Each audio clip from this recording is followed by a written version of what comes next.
Hello guys, welcome back to my channel Bansal biology. जैसा कि आप देख सकते हैं, मैंने BARC की वेबसाइट को ओपन कर रखा है। यहाँ पर BARC की तरफ से नोटिफिकेशन आया है रिगार्डिंग PhD। अगर आप PhD करना चाहते हैं BARC से तो आप इस वीडियो को देख सकते हैं। यहाँ पर इन्होंने मेंशन कर रखा है, आप देख सकते हैं यहाँ पर selection of junior research fellows in BARC।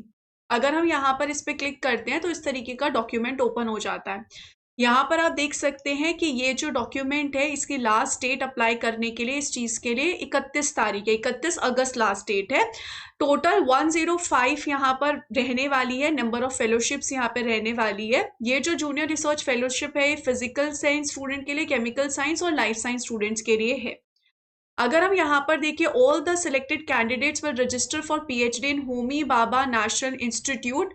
तो यहाँ पर इसमें क्या करेंगे, रजिस्टर करेंगे आप लोग। अगर हम यहाँ पर देखिए एरिया ऑफ साइंस डिसिप्लिन, तो लाइफ साइंस में ये सारे के सारे जो टॉपिक्स हैं वो मौजूद है। आप केमिकल साइंस का भी देख सकते हैं, आप फिजिकल साइंस के भी देख सकते हैं, तो ये सारे टॉपिक्स हैं।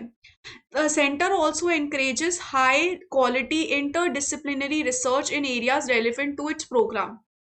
तो अगर आपको इस प्रोग्राम से रिलेटेड ही कुछ और रिसर्चेस करनी है, कुछ मिलाकर आपको रिसर्च करनी है, तो वो भी आप कर सकते हो। BARC आपको पूरा सपोर्ट उस चीज में देगा। अगर हम एज लिमिट की बात कर लिए तो एज लिमिट आपकी 28 साल से लेस होनी चाहिए। और यहाँ पर कब तक होनी चाहिए, last date of receipt for application, यानी कि 31/8 तारीख तक आपकी एज 28 साल से कम होनी चाहिए। यहाँ पर आप अप टू 3 इयर्स का एक्सटेंशन मिलेगा। OBC कैटेगरी को 5 साल का मिलेगा, SC ST को, एंड 10 इयर्स का मिलेगा PWBD वालों को। यहाँ पर आपका जो प्रूफ माना जाएगा वो या तो बर्थ सर्टिफिकेट का माना जाएगा या SSC के सर्टिफिकेट माना जाएगा। अगर हम यहाँ पर एलिजिबिलिटी क्राइटेरिया देख लें तो कैंडिडेट्स का गुड एकेडमिक रिकॉर्ड होना चाहिए, 60% एग्रीगेट मार्क्स होने चाहिए BSc में, और MSc में 55% एग्रीगेट मार्क्स होने चाहिए। कैंडिडेट्स जिनका अभी रिजल्ट अवेटेड है, जो फाइनल ईयर में नहीं, मतलब फाइनल ईयर में है, जिनका रिजल्ट अवेटेड है, वो भी अप्लाई कर सकते हैं। लेकिन इन कैंडिडेट्स को अपनी अपलोड करनी पड़ेगी marksheet of BSc degree and a copy of MSc first year marksheet along with the application. तो आप MSc का फर्स्ट ईयर वाले मार्कशीट को अपलोड कर देना और BSc का अपलोड कर देना। सच candidate should have scored above 60% until the previous semester year and minimum aggregate of 60% in BSc level. तो BSc लेवल में ऐसे स्टूडेंट के 60% होने चाहिए। और वहीं अगर आपका प्रीवियस सेमेस्टर की आप लगा रहे हो या ईयर की लगा रहे हो तो उसमें 60% से ज्यादा होने चाहिए। In case appearing candidates are selected for JRF, they should secure 55% aggregate in MSc degree। तो अगर आपको सिलेक्ट कर लिया गया तो 55% आपके MSc में आने चाहिए। अगर आपकी 5 ईयर इंटीग्रेटेड MSc है तो भी आपके 55% मिनिमम होने चाहिए।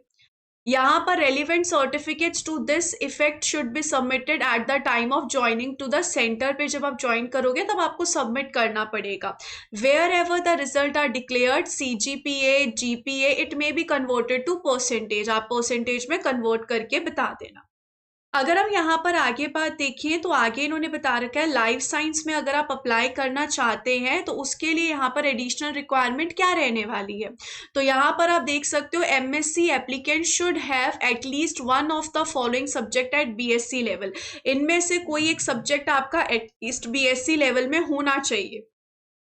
उसी के साथ साथ इन case of 5 year integrated MSc the candidate should have studied any one of the above subject. तो अगर आपका इंटीग्रेटेड MSc है तो भी इनमें से एक सब्जेक्ट पढ़ा होना चाहिए।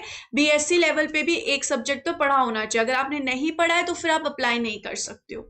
और मेन सब्जेक्ट जो होगा वो आपका ये रहने वाला है, मेन सब्जेक्ट जो होगा वो आपका ये रहने वाला है, ये बात ध्यान रखिएगा। इनमें इन्होंने ये भी मेंशन कर रखा है कि fisheries, horticulture, forestry, agronomy, animal husbandry, बायोनेटिकल साइंस, पॉलीमर साइंस, ये सारों में अगर आपने किसी में भी MSc इंटीग्रेटेड MSc की है तो आप अप्लाई नहीं कर सकते। अगर आपके पास BTech MTech है any of the life science discipline में तो भी आप अप्लाई नहीं कर सकते। आपकी BSc होनी चाहिए, MSc होनी चाहिए, MSc में से इनमें से कोई एक सब्जेक्ट होना चाहिए, और BSc लेवल पे इनमें से एक subject as a main subject आपने पढ़ा होना चाहिए, तभी आप अप्लाई कर सकते हैं।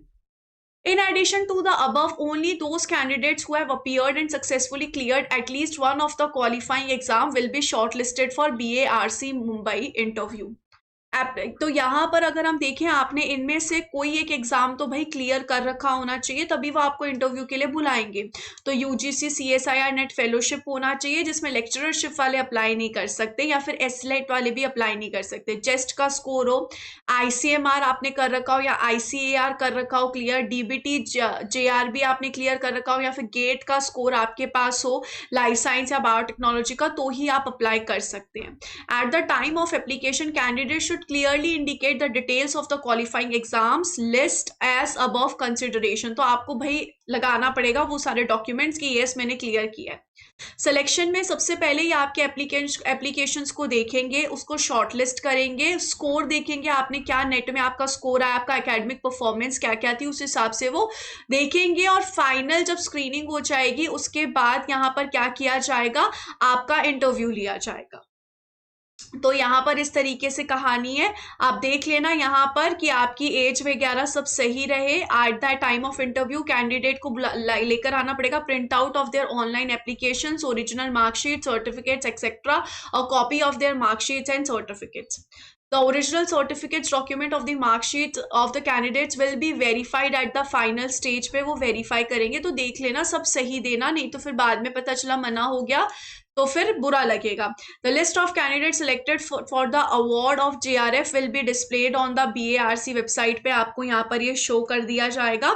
इसके अलावा अगर हम यहाँ पर देखें तो number of fellowships indicated in the advertisement is approximate and may vary, हो सकता है इधर उधर हो जाए, वो डिपेंड करता है।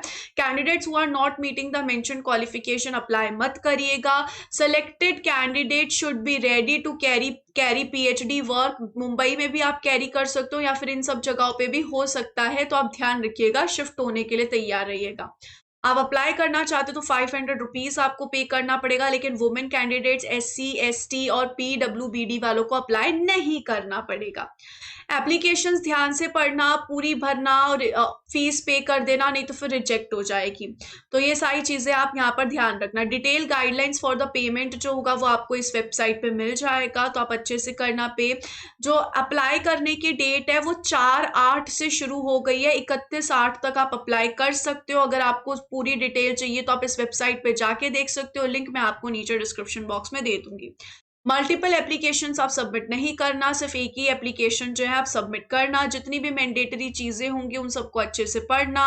अगर आप परस्यूइंग MSc हो और correct option should be selected from the name of examination drop down box. Those who have completed MSc may select MSc और MSc integrated from the name of examination।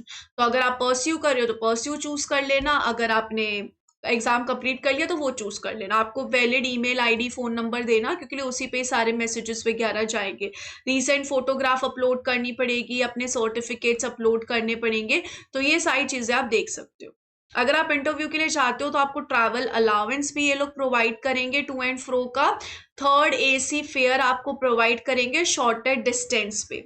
In case of candidates who travel by air, only the AC 3 tier normal fare और actual fare which is less from the registered address mentioned in the application to Mumbai will be reimbursed on the production of air ticket and boarding pass।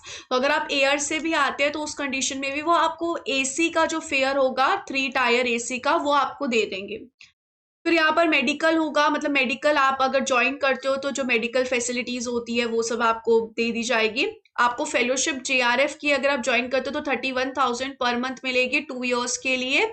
उसके बाद आपको SRF में डाल दिया जाएगा 3rd year से, जिसमें आपको 35,000 रुपीज मिलेंगे। टोटल फेलोशिप 5 इयर्स की होगी और आपको कंटेंजेंसी ग्रांट मिलेगा 40,000 रुपीज का पर ईयर का। एकोमोडेशन आपको प्रोवाइड कर देंगे ये हॉस्टल में, और एकोमोडेशन नहीं प्रोवाइड कर पाए, मतलब कहीं कहीं पे हो सकता है कि एकोमोडेशन ना हो, तो उस कंडीशन में फिर आपको 27% फेलोशिप का जो HRA होता है वो दे देंगे JRF में, और SRF में भी आपको दे दिया जाएगा। और जिस जिस जगह पर है एकोमोडेशन वहां पर आपको एकोमोडेशन प्रोवाइड कर देंगे। 4 तारीख से शुरू हो गया, 31 तारीख लास्ट डेट है। डेट ऑफ इंटरव्यू सितंबर या फिर अक्टूबर रहने वाला है। तो जो भी आप अप्लाई करें बहुत अच्छे से देख के अप्लाई करिएगा गाइस। हिंदी में अगर आपको नोटिफिकेशन पढ़ना है तो आप हिंदी में भी पढ़ सकते हैं। सो ये है मेन वेबसाइट। मैं आपको इसका लिंक जो है वो नीचे डिस्क्रिप्शन बॉक्स में दे दूंगी और आप यहाँ पे जाके आराम से अप्लाई कर सकते हैं, अच्छे से देख सकते हैं, चीजों को पढ़िएगा अच्छे से, फिर जाके अप्लाई करिएगा। Wish you all the very best guys. Thank you so much. Bye bye. इसके अलावा अगर आप मेरे साथ अनअकैडमी में पढ़ना चाहते हैं और CSIR की तैयारी करना चाहते हैं तो ऑफर चल रहा है 3rd to 5th अगस्त तक, जिसमें 6 मंथ्स का सब्सक्रिप्शन आपको 999 में मिल रहा है और 12 मंथ्स का सब्सक्रिप्शन आपको 14,999 में मिल रहा है। इस ऑफर के लिए आपको यूज करना पड़ेगा Bansal biology code without any space. So wish you all the very best guys. Take care. Bye bye.